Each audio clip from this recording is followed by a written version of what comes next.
Welcome to the Jamodi podcast. We are all surrounded by amazing coaches and leaders. So let's get an inside look at not just what they do, but how they do what they do. After all, becoming the best versions of ourselves is Jamodi, just a matter of doing it. Individual skill development is kind of a buzzword too, because I think skill development is this huge umbrella that like you can fit so many things. I mean, people talk about skill development or skill coaches. They think about, a one guy, group of six, two ball, cones, med ball, all the things that I do happen to love. But that's where they go to. But skill work is really, it's more than that. It's working on your shot. It's small-sided games that lead to, the actions offensively that you want. There's defensive skill work, that if you choose to do that you can do. But how do you incorporate individual skill work into daily practice? Our first hour is all skill work, and honestly, I probably don't do as much of the team aspect as I need to, and that's something that I caught this year. It's probably first round of district. I'm like, we're just not clicking offensively, Mm. and I think a lot of it is they got to play together and those type of things and get in a rhythm with each other and understand what you're looking for. But from a skill perspective, we're big on shooting, passing, dribbling, but I think decision making is a big one. And Yeah. then one that we're adding and we're really focused on is competing. So that aspect I think is a big one for us. Not only how you compete, but we have segments, right? So our practice is, we're always going to do a one-on-one. We're always going to do a small sided games, 3-on-3, whatever. We want to see how they handle losing and move forward to the next segment, So for us, I got that from Coach Pierce at Wiley, who's another good one. But he does I want to see how guys get their guys going when we do push-ups for losing or they get on the line. I want to see if after they lose, do they pout, or are they going to pick their teammates up? Are they going to talk to them about key points they need to focus on in the next segment, So I want to look at that aspect. But from the skill perspective, as far as shooting, we're going to shoot individually for at least 10 minutes. We have Mondays during off season is our or our shooting day. We call it the Highway 5 Challenge. So we're going to have 5 different shooting drills that we do. Usually takes about 35 minutes. We're going to chart those. We're going to have an all-time leaderboard. We're going to put it on our social media platform, the top 5 for each category, and we're going to share them with the parents. But we're going to do a stationary shooting. We're going to do move. We're going to do it. I know you talked about, I believe, the speed. You think shooting is speed, So we're big on that aspect now. I got that from you. So we're going to shoot a lot. Ball handling, we want to be very good at change of pace and ball manipulation. I just think when I watched this play this year, this first time in my career, I looked, I'm like, we're not very good at handling the basketball. I think we can shoot it, but it doesn't look clean. And I thought that aspect is what we've really focused this spring on. And it already looks so much better. Our finishing is getting better due to the fact that we're handling it better. We're shooting it better off the dribble due to the fact we feel more comfortable handling it.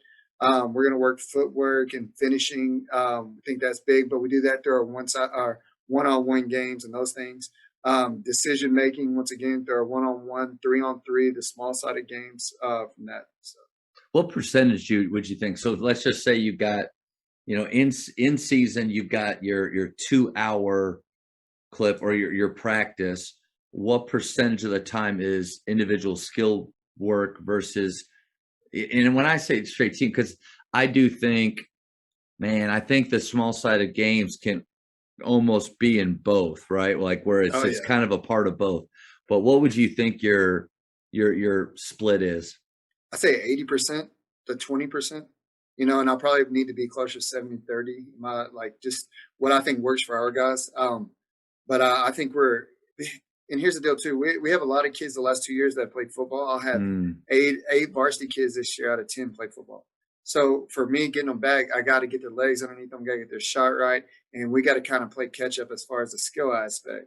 So I would say probably 80-20 last year. When we got closer to February, it probably got 70-30. So I love that, man. 80-20. I think that's great. Like, but then what it does to me is it challenges your style of play.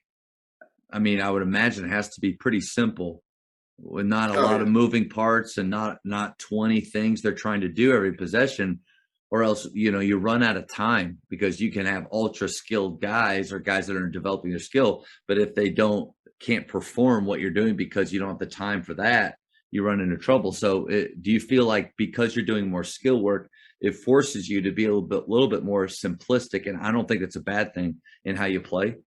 Oh, definitely. And I tell them all the time, look, we got a motto in Anna. It's number one, we're going to get swole. Number two, we're going to get buckets.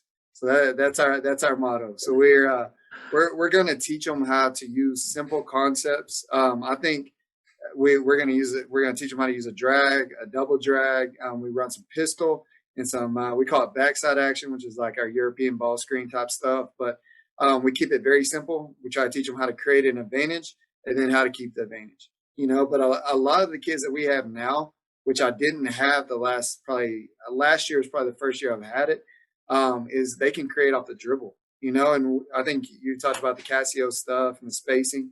And I was trying to or I'm going to try to pick your brain about that. But I think for us, it's teaching them how to play with space. Mhm. How to create, how to play with space, and just how to make those decisions once you do. I think it's so important that, like, how you described that you're doing all this individual skill work, which again, I just go back to what's the most fun. Like most of our players aren't going to play after high school, and even the ones that do, I think we serve them the best by helping them to be individually the best they can possibly be. And but I think what handcuffs some of us in or makes us worried about doing too much skill work is the time that we won't have to do all the other things. And that maybe that's the stretch for us, is to do less offensively and defensively, try to be better at those things, be excellent in fewer things, and then allow more time for their shot, which everybody knows the better shooters you have, the better your offense looks, the better your transition defense is. I mean, it really helps a lot of areas. And then ball handling. So like feel is one of those words that people say, like Luca just has this incredible feel for the game. Well, I don't like that, but I've used it before because like tough. What is that? What is feel? The ability just for that ball to look comfortable in your hands, for you to see the decision and have the ability to make the decision. I think ball handling, and I'm talking old school Maravich drills, two ball, anything that can get them doing multiple things at one time, and that mind body connection gives them that feel that you said it. They're handling it better now. Their pull-ups are better now. Their finishes are better now. I would imagine their passing's better now because of that feel that they have. But you only get that if you dedicate the time to those things that some people say are a waste. Let me add one more, because you hit it on the nail, but they play faster. So like because you're doing all this skill development and this decision making and all this stuff, now they play faster because you're simpler. Zach Weir at Keller, I'm telling you right now, is one of the best skill guys like you watch Keller and they just play so fast. It's Yeah. not like their guys are that athletic. They just know how to play. And that's what people tell us, like, coach, your guys are athletic. We're really not, like we just can play at a faster speed because like you said, it's the way we practice and keeping it simple. The thing, athleticism is important, but the ball is the great equalizer. So I was just used to at Baylor, football guys would come in the gym and they could jump like super high. But if I give them the ball at the 3-point line and I guard them, they can't do anything with it. Now, I'm not saying all of them, but like guys that hadn't played, if we line up side by side and just sprint, man, they'll beat me all day long. You put a ball in his hand, I'm going to smoke that dude while we're both dribbling full court, because the ball is a great equalizer. So you can take, and we play in a confined space.